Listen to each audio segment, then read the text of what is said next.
Bismillahirrahmanirrahim. Assalamualaikum warahmatullahi wabarakatuh. Kenalkan, nama saya Nurul Yunisia Madani. Saya adalah salah satu mahasiswi dari program studi PPKN, Fakultas Keguruan dan Ilmu Pendidikan, Universitas Mataram. Baik, di sini saya akan menjelaskan beberapa materi-materi pokok yang terdapat dalam mata kuliah Hukum Pidana dan Kriminologi. Hukum pidana. Hukum pidana adalah segala bentuk perbuatan yang tidak boleh dilakukan, termasuk pelanggaran maupun kejahatan. Di dalam hukum pidana terdapat fungsi. Fungsi hukum pidana itu ada dua, teman-teman, yaitu fungsi umum dan fungsi khusus. Fungsi umum hukum pidana yaitu sebagai social control dan social engineering. Sifat hukum pidana. Sifat hukum pidana itu ada tiga, yaitu mengatur, memaksa, dan melindungi. Mengatur maksudnya di sini adalah segala bentuk perbuatan yang boleh dan tidak boleh dilakukan oleh warga negara telah diatur oleh hukum. Memaksa di sini maksudnya segala bentuk peraturan yang telah ditentukan oleh hukum harus dilaksanakan dan bila dilanggar akan mendapatkan sanksi. Sedangkan fungsi khusus dalam hukum pidana yaitu untuk melindungi kepentingan hukum dari perbuatan-perbuatan yang hendak melanggar dengan suatu sanksi yang berupa sanksi pidana. Sedangkan melindungi maksudnya di sini adalah hukum pada dasarnya bertujuan untuk menjamin dan melindungi hak warga negaranya, seperti yang terdapat dalam jenis-jenis hukum pidana. 1. Hukum pidana materil dan formil. Hukum pidana materil isinya meliputi norma-norma dari perbuatan yang dapat dipidana.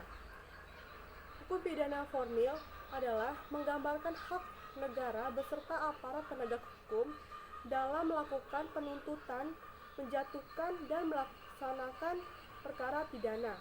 2. Pidana umum dan pidana khusus. Pidana umum maksudnya di sini adalah bersifat publik atau bersifat universal untuk semua orang dan merata. Sedangkan hukum pidana khusus adalah hanya berlaku untuk perseorangan dan untuk kalangan-kalangan tertentu, seperti contohnya hukum militer untuk tentara dan wajib pajak. Hukum pidana tertulis dan tidak tertulis. Hukum pidana tertulis contohnya KUHP dan Undang-Undang Psikotropika dan yang lain. Hukum pidana tidak tertulis itu biasanya terdapat dalam hukum pidana adat yang biasanya hukum yang berlaku di masyarakat. Yang keempat, hukum pidana nasional dan hukum pidana internasional. Lembaga penegak hukum. 1. Kejaksaan. Kejaksaan merupakan lembaga eksekutif yang tunduk terhadap presiden, tapi jika dilihat dari fungsinya, kejaksaan merupakan bagian dari lembaga yudikatif. 2. Kehakiman. 3. Advokat. Advokat merupakan mempunyai fungsi untuk mendampingi dan membantu baik itu terpidana maupun korban. Lapas atau lembaga permasyarakatan sesuai dengan Undang-Undang Nomor 12 Tahun 1959 yang menyatakan bahwa sistem kepenjaraan telah diubah menjadi sistem permasyarakatan. Baik, selanjutnya kita akan membahas mengenai kriminologi. Apa itu kriminologi? Kriminologi adalah ilmu pengetahuan yang membahas mengenai tindak kejahatan. Kriminologi juga kita akan membahas mengenai apa saja tujuannya dan manfaatnya. Tujuan dari kriminologi: 1. Memberikan pengetahuan kepada orang-orang mengenai sebab-sebab seorang melakukan kejahatan. 2. Memberikan saran dalam pembuatan rancangan perundang-undangan pidana. 3. Memberikan gambaran yang nyata jika kejahatan tersebut sangatlah mahal. 4. Menghindari rasa benci yang negatif dan rasa simpati yang kurang sehat terhadap pelaku-pelaku tindak kejahatan. Manfaat kriminologi antara lain: 1. Hasil penyelidikan dari kriminologi dapat membantu pemerintah dan penegak hukum dalam masalah mengungkap kebenaran atau mengungkap kejahatan. 2. Membantu untuk melakukan minimalisasi dalam produk peraturan perundang-undangan pidana. Yang terakhir, hasil penelitiannya dapat memperbaiki kinerja peratur negara serta melakukan perbaikan bagi undang-undang pidana itu sendiri. Apa sih hubungan antara hukum pidana dan kriminologi? Kriminologi sendiri merupakan metasains dari hukum pidana. Dalam kaitannya dengan dogmatik hukum pidana, maka kriminologi memberikan kontribusi dalam menentukan ruang lingkup dan perilaku apa saja yang dapat dipidana. Selanjutnya kita akan masuk di bab asas hukum pidana. Apa sih itu asas hukum pidana? Adalah sesuatu yang fundamental yang menjadi dasar peraturan hukum. Asas hukum yang ada di Indonesia.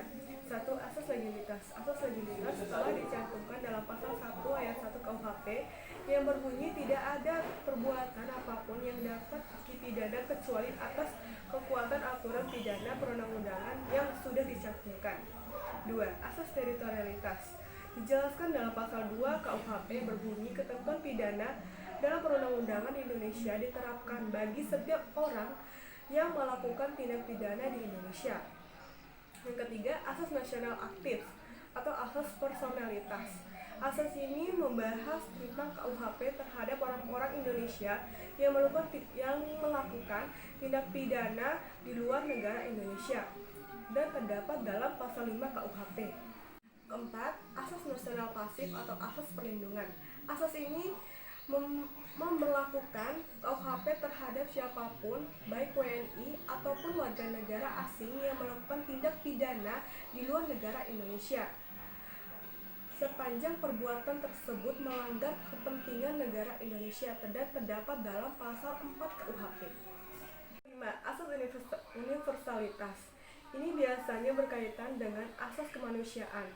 Dalam arti, si pelaku tindak pidana ini akan dikenakan pidana yang berlaku dengan tempat atau di mana ia berhenti, seperti tindak pidana terorisme yang dimana kasus ini telah melibatkan negara atau semua negara yang telah bersepakat jika hal yang demikian itu merupakan tindak pidana. Yang keenam, terakhir, asas ini termanifestasikan dalam pasal 6 ayat 2 Undang-Undang Nomor 48 Tahun 2009 tentang kekuasaan kehakiman yang menentukan bahwa tidak seorang pun dapat dijatuhi pidana. Asas ini mempunyai makna yang sama dengan asas legalitas tadi, sehingga asas ini dibekukan dalam satu asas yang fundamental. Selanjutnya, kita akan membahas mengenai ajaran sebab akibat dalam hukum pidana.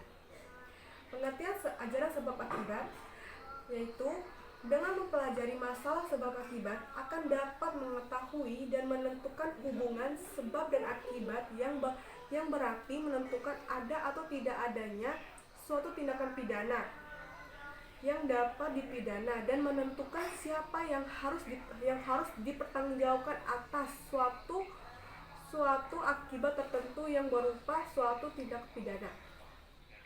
Dan ada tujuan sebab akibat. 1. Untuk menentukan hubungan antara sebab akibat yang berarti menentukan ada atau tidak adanya tindak pidana. 2. Menentukan pertanggungjawaban tindak pidana atau pidana seseorang atas suatu akibat tertentu yang berupa suatu tindak pidana.